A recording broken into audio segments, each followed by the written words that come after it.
Welcome to another episode of Real Lawyers Podcast. It's my pleasure to be here today with a legend in legal journalism podcasting, and that's Bob Ambrogi. This episode and our other ones are brought to you by LexBlog, the world's largest legal publisher at this point in time, with approaching 1 million pieces of published work, soon to be substantially more on some new news that's coming, and about 60,000 legal publishers on the network that we're honored to host their published works.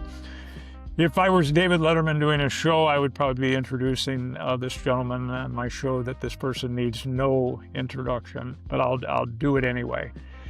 I know it by heart. Bob Ambrogi is someone that's wanted to be a journalist for basically his life, only became a lawyer because it allowed him to even do a better job of being a journalist, and it's arisen out of his passion for the importance of journalism, free speech, and how the law is reported in our country. He was the leader of publications at American Lawyer Media. He was the founder of a national publication that reached mid-sized firms and small firms later on. He represents news publishers in Massachusetts before the State House and lobbying on their behalf to protect the rights of publishers, and he's been honored by those publishers in Massachusetts. What was the Quill Award that you received? I almost flew out to see it. I thought it was so Yankee cool. Quill Award. Yeah. It's like right up here. Yeah. Can't see it, I guess, out of my camera. And I don't see this guy running around conferences saying, hey, look at me, I've done all these great things. I think it's been the byproduct of doing what he loves. And not only do I recognize him as an authority, but I call him a good friend. So, Bob, it's great to have you on. It really is. Thanks, Kevin. Always. You and I have had a lot of fun chats over the years.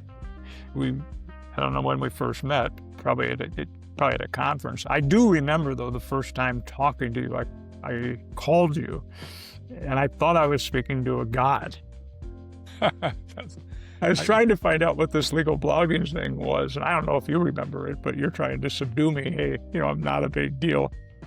I don't remember that. I actually remember it the other way around, because I knew what you were doing back at Prairie. Was it Prairie Law? Was that what you used to call it? Way back before you were doing any of the LexBlog stuff. And you were an early pioneer on the internet before doing any of the blogging stuff, just when you were still practicing law and putting up legal information online. So, I rember you from back then. I think I even wrote about you back in like one of my early, before I ever knew you, I know I wrote about Prairie Law. And so, yeah, we have a long history.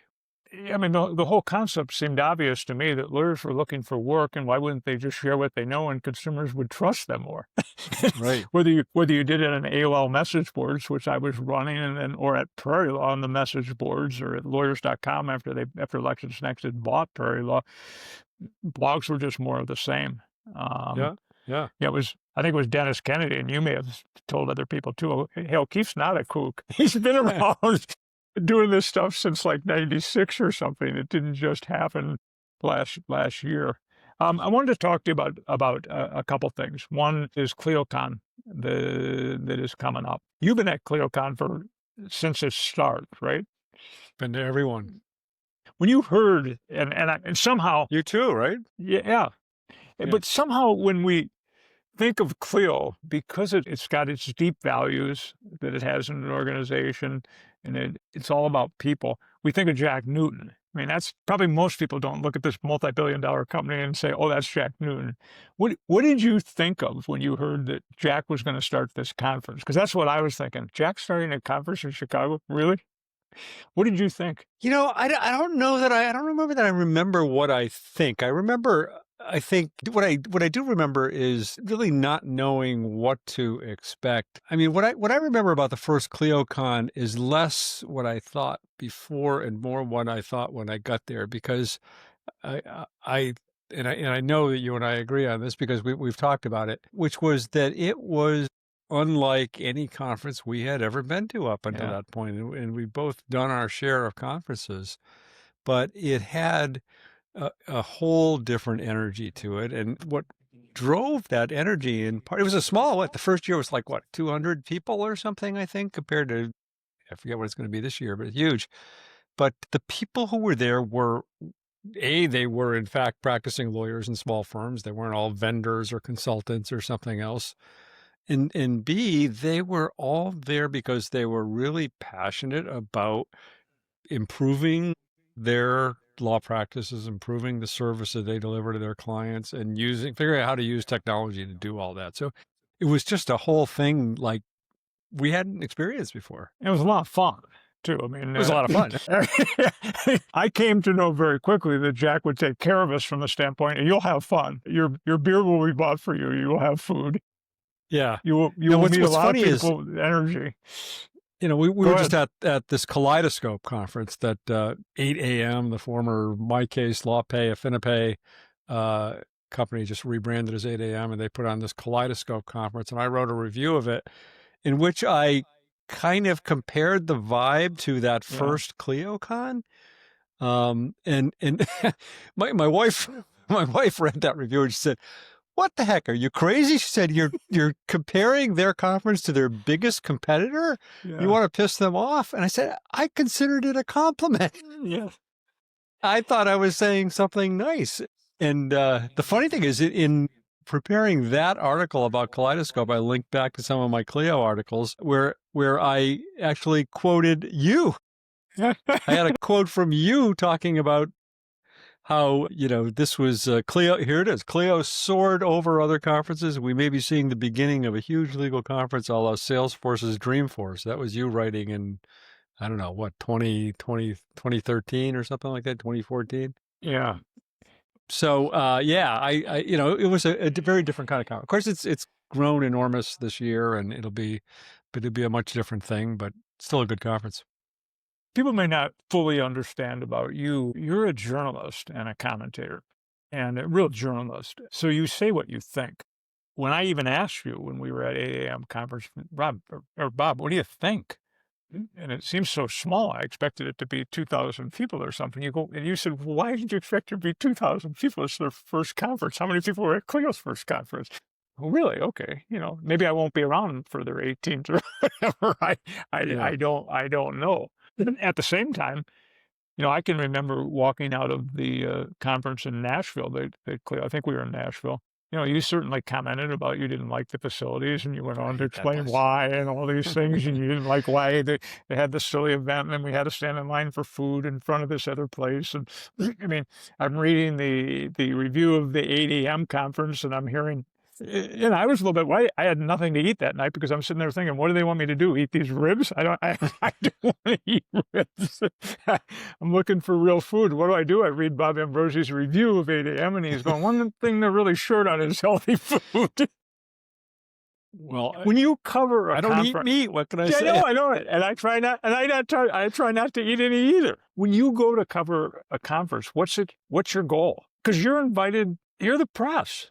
You know, there's a few other bloggers there, but they probably don't have the reach that you have. What's your goal when you show up to cover a conference like Clio? Because you're going to be there again this year. Yeah.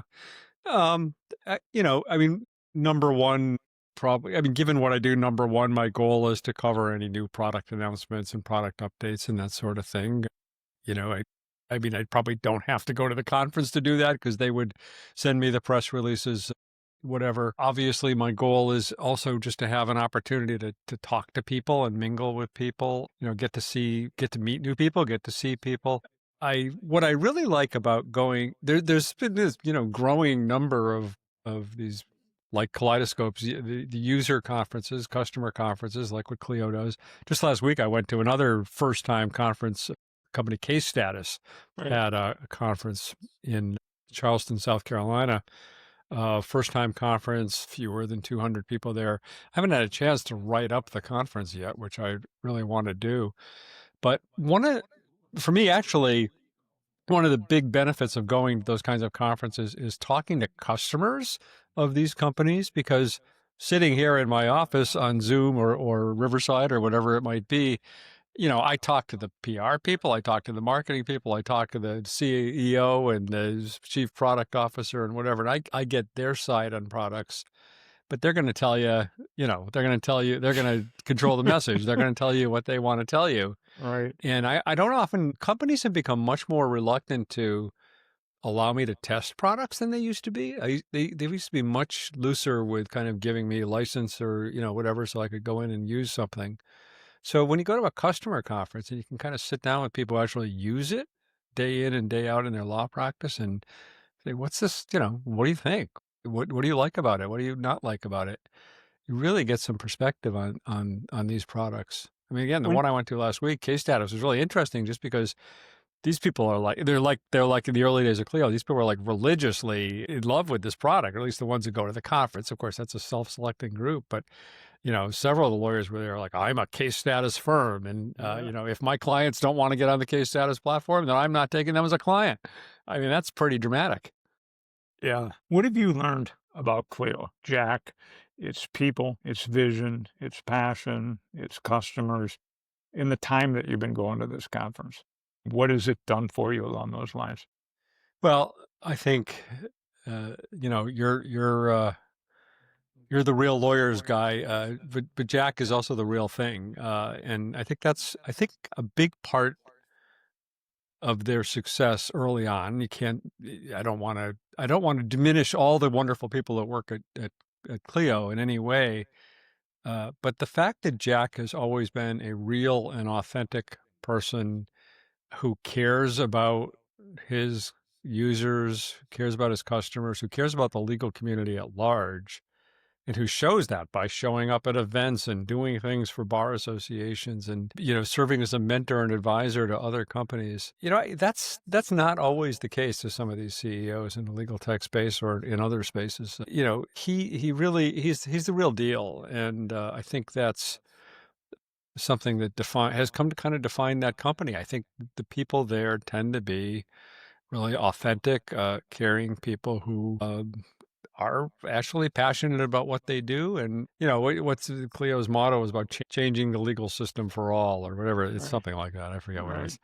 For good, changing the legal system for good, which has that sort of double entendre meaning of like forever, but also for the good, for the better. Right.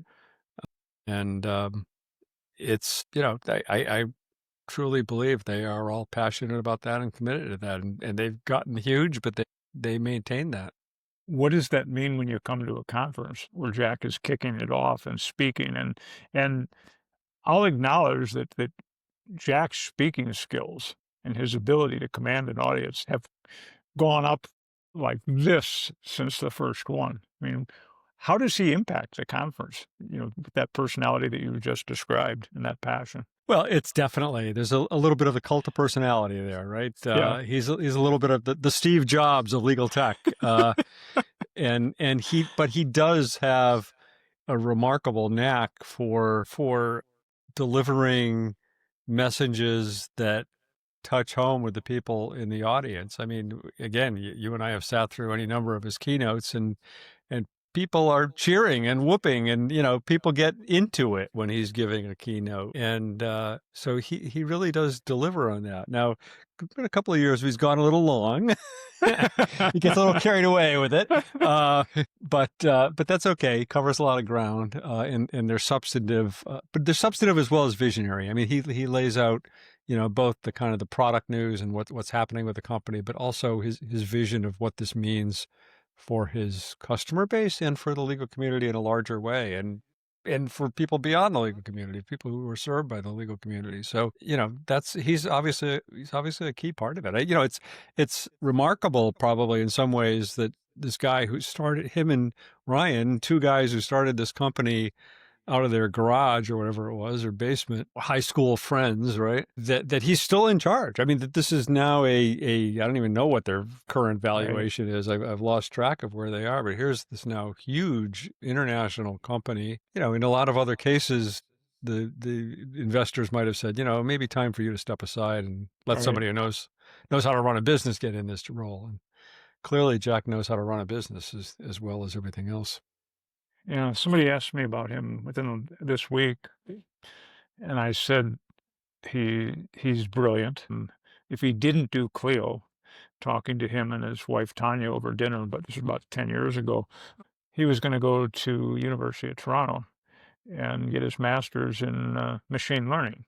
Mm-hmm. Well, who is he going to go learn from at University of Toronto? The person that is known as the godfather of AI, Yeah, right, Jeffrey yeah. Hinton. I'm explaining to people that, when Jack's up there explaining what they're going to be doing with AI, you're talking about a guy that's been living for this for decades, Yeah. with a passion for it. So he's very smart. I said the other thing is there's a care that come across. I mean, Hmm. when he's done with those keynotes, there's lawyers running up. I don't know if they're trying to get his autograph, but they just want to talk to him for a second. And Yeah. he's sitting there talking to every one of them.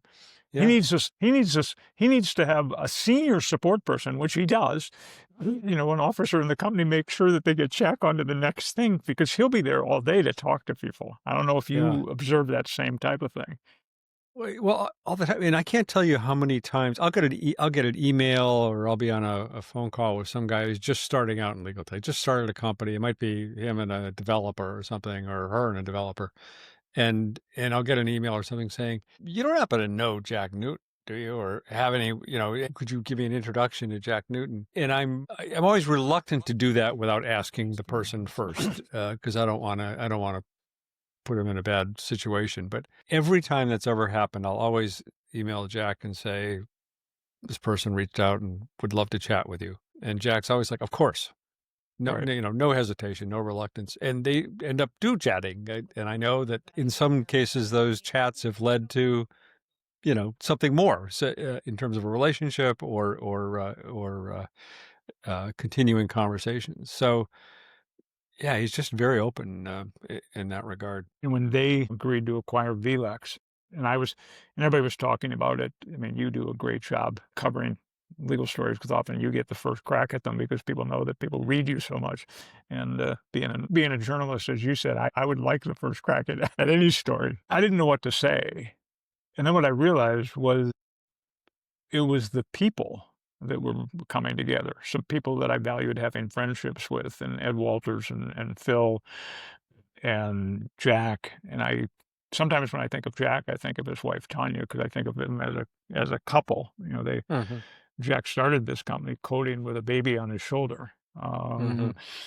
and having his Tanya having to help, Tanya's mother needing to come in and help with the kids as they grow to 3 startups, as Jack called it. But they were there when like you were when my wife Jill died. I mean, Tanya pulled me aside at an event in Chicago and let me cry on her shoulders for 45 minutes and just listen. They were real people. So when I go to this ClioCon, I know it's a huge event, but I'm looking at all these real people that seem to Hmm. really care. And that's how I describe Clio to other people. Go to something. It's different type of conference for whatever reason. You will feel inspiration from all the other people there, but you'll feel that this is a very caring, very inspired, and very driven organization. It feels palpably different than other conferences. I Yeah. don't know. I don't know Do how you, you describe it to people. well, no, I always say it's all about sort of the energy and the vibe that you feel. I mean, you can have a big conference, you can have a well-run conference, you can have a conference in a great venue, and overall it can be sort of a boring conference. I mean, there are conferences you go to uh where you can learn a lot. There's good stuff that goes on. You meet good people, but you just don't have that sense of the energy. Clio is just one of those conferences where you're just energized the whole time you're there, and everybody else feels energized. And like I say, I think what hasn't changed since the very first Clio Con is that a big part of that is the people who come to it, who are all real lawyers, not to take your name, Right. but who are all real lawyers who are there because they want to improve what they do and they want to better serve their clients. You just feel that they're, and even when people start talking about access to justice or something at ClioCon, there is real passion about that. Whereas at other conferences, you might feel like they're giving some lip service. They might do a panel on access to justice or something. But at Clio, there is a real belief in this idea that legal technology can be the foundation of making the legal system better and stronger for everybody it serves. Yeah, I think I described it one time as that for the first time we had somebody that was out there in the legal system using it, trying to figure out how we could improve it, as opposed to lawyers that were driving it for themselves, trying to prove it. That's the first time I really felt it was going to a Clio conference. I'll tell you a crazy story. I'm having coffee with Bo Atkins, who's created a legal company providing family law services in a different way across Canada. Out of Canada, yeah.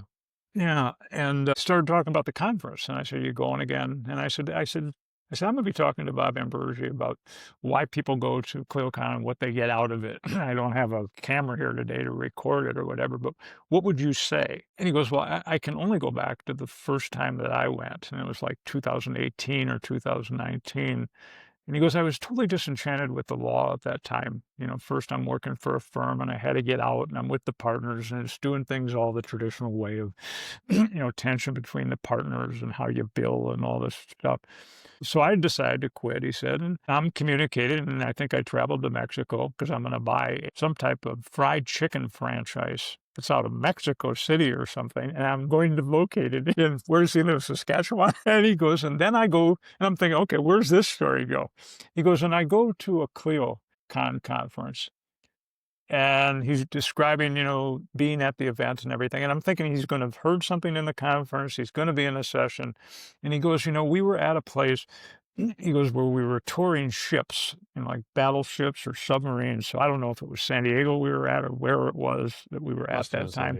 And he goes, I got the tour of it. And I don't think it was even Clio organized. And I go, if they could build something that could sustain life for 44 people for X months and it could work, I could certainly set up a new way that family law could be delivered to people that need that service. So he goes, as I got on the airplane to fly home, I knew I was going to do it. And I'm thinking exactly. Why do you go to a conference? To get inspired. It doesn't need that you wrote down some notes in a session. You walk away fired up. Right. I don't know what you see of the lawyers there, but they look fired up. That's a great point. And something this has actually come up because it seems like Clio's 2 days, seems like every year after those 2 days, I'm always feeling, I wish there was a third day. It never seems long enough. But then you think the good thing about stopping it at that point is that the energy gets carried out of there. It's not like that third day, maybe that's too much, ends up being too much. Right. But when that second day stops, people are like, I did not get enough of this, but I'm going to take this home. I'm going to take this back to my office, this energy, this excitement about the future of law, and put it to work in my practice or in my community or whatever. Yeah, it's the energy is really something. I just come away inspired. And one of the things I realized that at 8 a.m.'s conference was because there wasn't as many people there. And there's a lot of people. There's a lot of people that know you. So every time you walk down the hallway, they're going to be reaching out to shake your hand. And you've got a lot of podcasts covered. You and Ben will be doing a lot of coverage of it. Yeah, there's a lot of work that you're doing at that time. At this other conference, I realized I had time to sit down and talk with lawyers and to feel from lawyers. It brought me back to why I started the company. And I'm going to work harder at doing a little bit of that this time, is trying to absorb all the latest technology and the entrepreneurs and everything like that, to get back in touch with the lawyers and learn from them. So it's great to hear that what you find in conferences is how the consumer of the product is using the product and how passionate they get about it. Yeah. What have you found at ClioCon about what people are passionate about Clio that are the users? Well, it always kind of depends on what their practice is. I don't know. I mean, I think it's a platform. I mean, the things that get people excited when Jack is up on stage year after year talking about what they've built or what they've enhanced are always just the features that make things easier for them or make things easier for their clients. New interfaces for their clients, new automation tools for them. I'm trying to think of a specific example, but when Jack gets up and says, we're adding this that does this, and you hear the cheers, you know that they've hit a nerve. Yeah. It's not that there's some earth-shattering, super exciting new technological innovation. It's the simple things that here's the platform I'm in and day out, and here are some of the little speed bumps I encounter in that platform. And so we've just developed an automation that gets you over that speed bump, or gets your client in more easily, or gets that information in more easily. It's almost the smaller enhancements that are the ones that end up being the most meaningful, and also the ones that just make things easier, like getting paid easier, getting your bills out easier, all the Easier. things you just have to do that divert you from practicing law. That's why people turn to a platform like Clio, because they want to simplify the business side of what they do, running a business and managing their cases and all of that. So every time there's an automation that does that. I mean, the AI stuff is really interesting right now. And, we saw Clio kind of make a big splash about announcing that they were going to have AI, and then kind of took them a while to actually get their Right. AI out there. And if you talk to people who are using it, I've heard some mixed reports. Some people are thrilled with what they've developed. Other people were a little disappointed with it. But now that they've acquired VLEX, and VLEX had really sophisticated Gen AI tools that they had developed, I'm really excited this year to see what they're talking about. See, Right. you mentioned Ed Walters, the former, the founder of Fastcase, who then acquired by VLEX, and helping to lead a lot of the innovation there at VLEX, and now working with Clio. What I don't know what everybody knows this or not, but Jack and Ed Walters are old friends. Right. Like literally just personal friends who travel together and spend time together, and so there's and and Ed is, every bit as much a kind of visionary as Jack has been in the legal field. So the combination of those two people and their teams seems really potent, and seems like there could be some really exciting stuff to come. And that's not even factoring in the whole legal research side of what VLEX Right. does, No, which brings in, yeah, you're right. It's the people. It's the culture.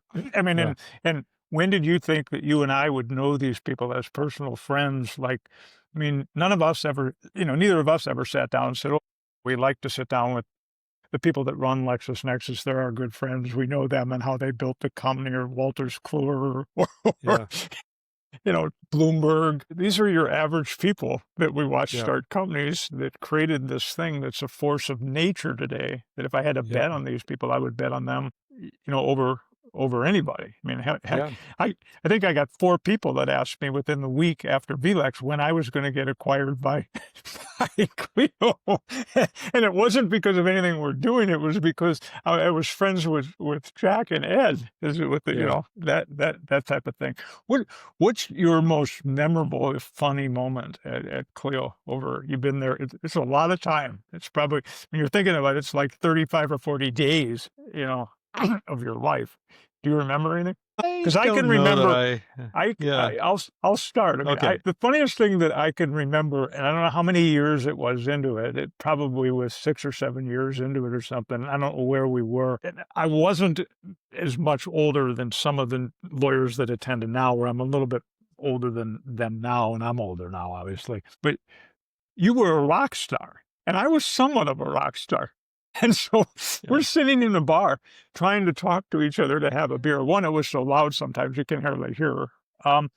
But the other thing was we couldn't have a conversation because people were coming up and wanting to introduce themselves to Bob Ambrogi. "Bob, I just wanted to shake your hand. Bob, this is Bob." People are coming up and talking to you. And then I would occasionally get to people, "Oh, this is Kevin O'Keefe. He does this and that." I just thought it was so funny that somehow the celebrity status had been achieved in front of thousands of invitees. I don't remember where that even was, yeah. I don't remember. You but and I have had that happen a few times in bars and whatever. right, Yeah, I think I don't know. I don't know if I have a funny thing like that I remember. One of the things that I do remember was the first year at Clio, and I think they were the first to do it, where they had the whole array of all the podcasters. Now they do it in the exhibit hall. They have a whole right. podcasting area in the exhibit hall. But it was the first year they did it. They were like right out in the hallway of the conference. They had this whole lineup of tables with like 5 or 6 different podcasters all lined up next to each other. and some of the people like Mark Britton was there, the founder of Avo, now on the board of Clio, people like that. And it was almost like they would just kind of line up and get interviewed there and move to the next table, get interviewed there, go to the next table, get interviewed there. And I think that was one of the moments where I thought, well, A, this is really cool that a conference would embrace podcasting like this. But B, it was also kind of a moment where you said, "Ooh, podcasting is possibly a thing that's going to catch on because of the fact that they were embracing it in that way." I mean, it's 15 years after you may have told me. Gary Vanderbilt, our former COO, was telling me, and 18 other people were saying you should have a podcast. And I said, well, I don't know if I ever listened to them ever, so why would I do one? But, 2 or 3 months ago, I decided, okay, I'm going to do one. And it may be one of the most single fun things I've ever done, but it goes right back to blogging. And I get to invite people and have a conversation with them that I'd love to have with them anyway. And you sit there and talk with me. I think it's great. We're going to get to, with Colin coming for the first time to ClioCon, we'll get to do things in a more meaningful way with a podcast with real lawyers and talk to people. So thanks for leading the way. I mean, you just said what's the number of podcasts that you did when you had to go back? You were blogging about it and then you wrote, I'll have to check the exact numbers. How many was it? I don't know. I just did something about it because it was just the 20th anniversary of Lawyer to Lawyer, which is the podcast I was originally on, and I left that to do my own podcast, but that's still going. And August was the 20th anniversary of that. And so, yeah, I've lost track. But I was listening to, this is not to in any way compare myself or, no offense, you to her, but Terry Gross, Fresh Air, just had her, I think, 50th anniversary of recording on the radio, and now it's a podcast. But she put out an episode that was actually somebody else interviewing her, a recent episode of hers. And if you haven't listened to it, you got to listen. It's actually like a 2-hour one or something. It's long, but where she kind of talks about her career and some of the memorable moments. But the point she makes ultimately is kind of exactly what you just said, which is like, what better thing is there to do than to just sit down and have conversations with fascinating people? And, whether you're recording it or not, recording it that's a good thing that you're recording it. But we get to talk to some of the most fascinating people out there. And, sometimes they're duds, sometimes they're fascinating. One of the most fascinating ones, I just bringing this back to you, and I'm actually looking, I don't know, are you in WeWork there or something? Yeah. One of the WeWorks. But when I was doing work with you a few years back, and I was out there in Seattle, and we were in your WeWork office down on, what was that, 2nd or something? Spring and First, yeah. Spring, yeah. And it was not long after Mark Britton had sold his company. And I said, Mark, I'm in town. Any chance you want to record a podcast? And yeah, I'll be right over. I remember this. And he came over to the office, and we sat down, and it was like the first time anybody had really interviewed him since he'd sold Avo. Right.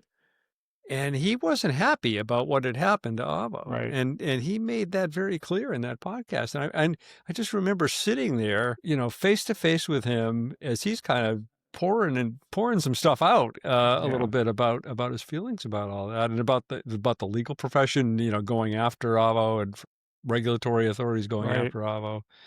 And it was an amazing interview. To me, it's still my favorite interview I've ever done, is that one with Mark.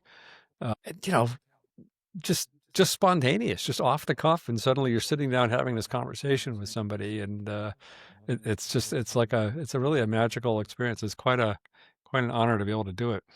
Yeah, it clicked for me when Gina Passarelli, senior vice president at ALM, had Rob Lowe up on the stage where she does those interviews. And they've been really good because she gets these great people that come, and then she just gets up and has a conversation with them. And she asked him, one of the last questions was, you're on TV doing stuff, you're on movies doing stuff, you're talking about your family, you're talking about your traveling and having to do stuff around the world, and then you start a podcast. There's thousands of people listening to this thing. Why? Why did you need to do that?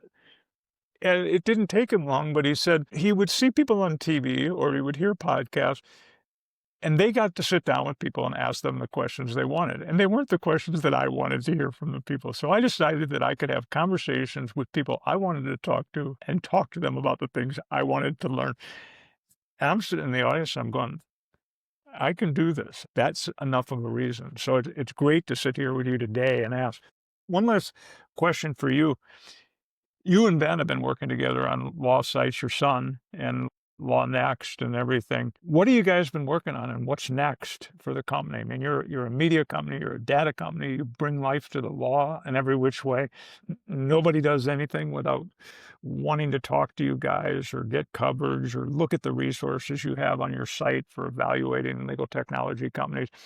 What do you guys think about them? What are you working on?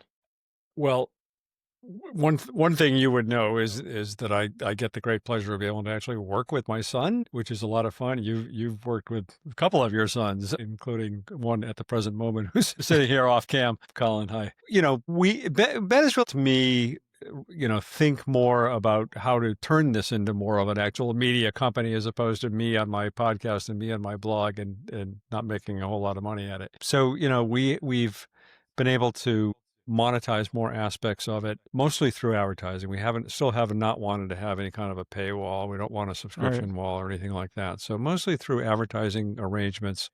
But we've, launched different things. We're doing a lot more video now, not just the podcast, but a lot more video of product demonstrations and that sort of thing. We actually just launched a new kind of a subscription pricing program for advertisers, not for readers, not for listeners, but where companies sort of based on their stage of development can get a package of sort of partnerships and advertising opportunities and whatnot for a fixed price on an annual basis. And that seems to be really popular with a lot of these companies. It's really good for sort of a smaller company that's just kind of getting started and wants some exposure. We launched a press release feed. There's so many press releases coming out every day, and I can't cover all of that news. And I'm more selective in what I decide to write about or cover. But any company can come in and post their press release on our site, and that's been proven to be really popular. And we're continuing to work on building out new products and launching new things. And stay tuned. It's been good. It's been good to follow. I want to thank you for talking about ClioCon. We'll be together in a couple of weeks. I have at least one beer. I think that's one thing that Jack always says when he tells people to sign up for the next year, because he gives them a tremendous discount if you sign up that day or that week, as opposed to wait till it's over $1,000, later in the year or next year. And he'll always say that for this price, you can drink that much and eat that much at the conference. So people can have an awful lot of fun. I can personally vouch that any lawyer, any legal tech company, anybody that's in the profession and around the law, whether you're in a large firm or small firm, it's worth your while to go. I mean, if you're on the East Coast, it's in Boston, you can take a train. It's not far away. To be inspired by the other people there, to be inspired by the things they're doing. Maybe you're not going to use them, but just to see what's possible, to see is it the Reisman Awards? Am I using the right word? Named after the first customer for people that have done the most innovative things and maybe the most caring things in the law, whether it's for access to justice, whether it's immigration projects, whether it's individual law firms.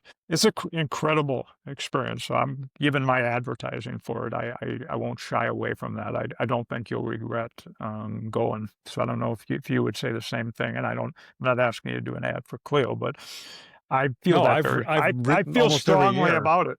I feel almost every year I've written. Usually I write in advance, and I always write a post-mortem after the show. Haven't done an advance yet this year, come to think of it, and I don't know whether I'll have time.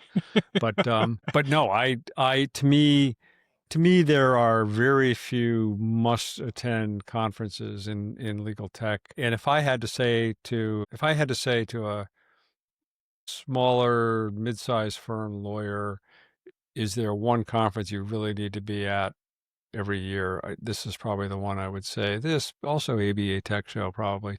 The larger firm lawyers, Clio has been reaching out more to that market. I think it'll be interesting. There's going to be I'm told there will be sort of a much greater presence this year of sort of larger people from larger firms and some programming, whatever, aimed at larger firms.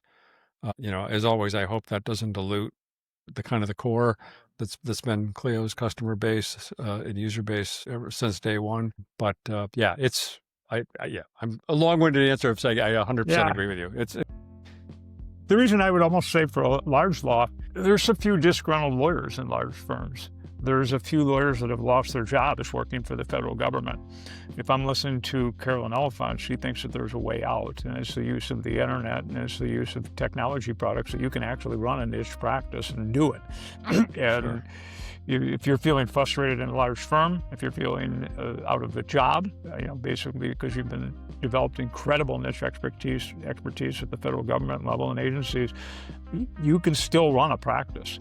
And it doesn't have to have all the things that you may have thought a law practice. And coming to Clio and talking to some lawyers that went out on their own and did it, it would be terribly inspirational to people, I would think, and to find, friends out there that have done it. But Bob, I want to thank you, for coming on board. I'd love to do this again and talk even around a specific topic relating to blogging. But I did want to touch base with you in advance of Clio, where we'll both see each other up there. But this has been another episode of Real Lawyers podcast, which is hosted by LexBlog, the world's largest legal publisher now, by citizen journalism, if you will, Bob, that you certainly had a tremendous impact on in getting it off the ground in the 90s, where lawyers could begin to publish. And we've had the privilege of beginning to aggregate all of that publishing in addition to providing a platform on which they can publish. So if anybody needs any help, whether we're going to be charging them for a solution or just wants to have their content exposed in the network, let us know. We're happy to help. Thank you very much, Bob. Thank you, Kevin. It's always fun and an honor to be on your show.